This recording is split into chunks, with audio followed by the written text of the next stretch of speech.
In the bustling city of Eridor, nestled between towering skyscrapers and neon-lit streets, a storm was brewing, one that would forever change the fate of the world.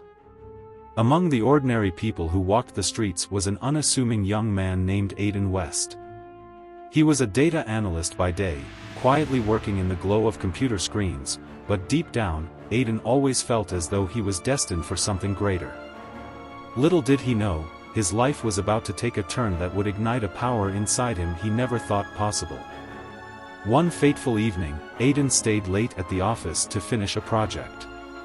The storm outside had turned violent, with thunder cracking and lightning flashing in the sky. As he glanced out the window, a blinding flash of light struck the city center, sending a surge of energy rippling through the air. The electricity in his building flickered, then died, leaving Aiden in complete darkness. He stood up, his heart racing, when suddenly, his body was struck by a wave of intense heat and energy, unlike anything he'd ever felt before. The sensation was overwhelming, but not painful.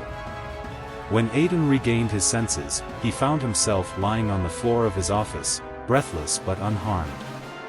His head throbbed, and the world around him seemed sharper, more vivid.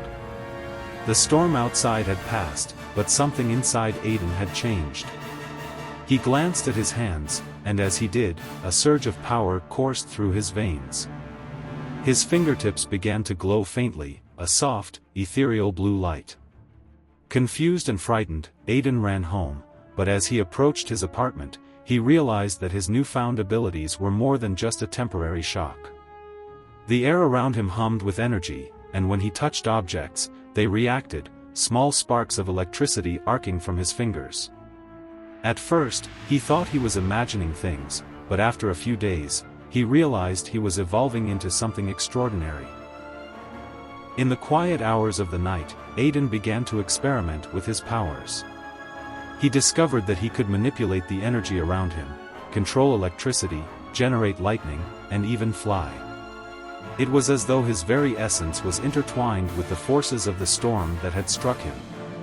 But the more he practiced, the more he realized that he was not the only one who had been affected by the lightning. There were others, scattered across the city, each with powers tied to the elements.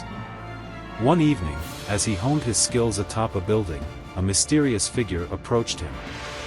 The woman, draped in dark, flowing robes, stood tall and regal, her eyes glowing with an ancient wisdom. "I knew you'd come," she said, her voice a calm, resonant echo. "You are the chosen one, Aiden West. You have been gifted the power of the storm, the energy of the heavens themselves. But with this power comes great responsibility." Aiden stared at her, his confusion growing. "Who are you? And what do you mean by responsibility?" "I am Tempesta," she said, her gaze unwavering. "I was sent to find you. You are destined to become Stratos, the protector of this world, the one who will defend it from the coming darkness. You have the potential to wield the power of the storm, but you must learn to control it. There are forces, dark forces, that seek to tear this world apart, and they will stop at nothing to see it destroyed." Tempesta's words echoed in Aiden's mind as she explained the origins of the elemental powers. They were born from the very fabric of the universe, granted to select individuals throughout history. But these powers, when left unchecked, could easily fall into the wrong hands.